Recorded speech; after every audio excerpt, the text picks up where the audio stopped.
गुज़िश्ता हफ्ते किसान मददगार हेल्पलाइन पर मौसूल होने वाले 5 अहम सवालात। हाइब्रिड धान का खाद प्लान क्या है? पनीरी मुंतकिल करने के 5 से 3 दिन बाद 1 से 2 बोरी नाइट्रोफॉस और 0.5 बोरी पोटाश इस्तेमाल करें। पनीरी मुंतकिल करने के 12 दिन बाद 1 बोरी यूरिया और 6 किलोग्राम 33% जिंक इस्तेमाल करें।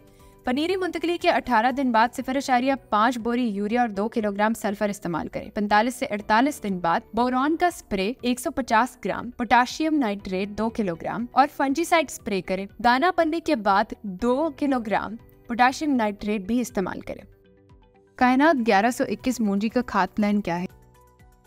जमीन की तैयारी के वक्त 1 बैग ग्रीन फॉस्फेट और आधी बोरी एसओपी इस्तेमाल करें। पनीरी मुंतकिल करने के 12 से 81 दिन के अंदर 1 बोरी यूरिया के साथ 6 किलोग्राम जिंक 33% इस्तेमाल करें। 20 से 25 दिन में सल्फर का इस्तेमाल भी लाजमी करें। 25 से 30 दिन की फसल के ऊपर आधी बोरी यूरिया इस्तेमाल करें और 35 से 40 दिन पर 1 किलोग्राम बोरॉन का इस्तेमाल करें। अगर फसल कमजोर हो और बढ़ ना रही हो तो 50 दिन के ऊपर अमोनियम सल्फेट का 1 बैग इस्तेमाल करें। 80 दिन की फसल पर सॉल्युबल पोटाश 12.5 किलोग्राम इस्तेमाल करें। रुकी हुई कपास की बढ़ोतरी कैसे मुमकिन है? अगर कपास की बढ़ोतरी न हो रही हो तो मंदरजा झैल तरीकों पर अमल करके कपास की बढ़ोतरी की जा सकती है। आधी बोरी यूरिया के साथ 2 किलोग्राम सल्फर मिक्स करें और फी एकड़ फ्लड कर दें, या फिर कैन गवारा खाद 1 बोरी फी एकड़ फ्लड कर दें, लेकिन इसके साथ कोई और खाद इस्तेमाल ना करें।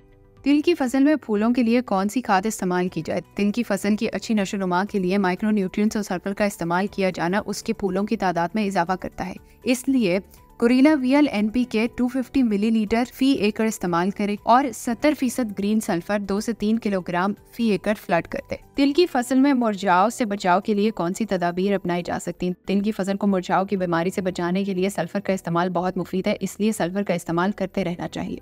इसके अलावा पहली आपाशी के साथ अगर थायोफिनेट 500 ग्राम फ्लड कर दी जाए तो उसे बीमारी से बचाया जा सकता है। बीमारी जाहिर होने की सूरत में फॉस्टिल एल्यूमिनियम 250 ग्राम फी एकड़ इस्तेमाल करें। मज़ीद रहनुमाई के लिए किसान मददगार हेल्पलाइन पर राब्ता करें। शुक्रिया।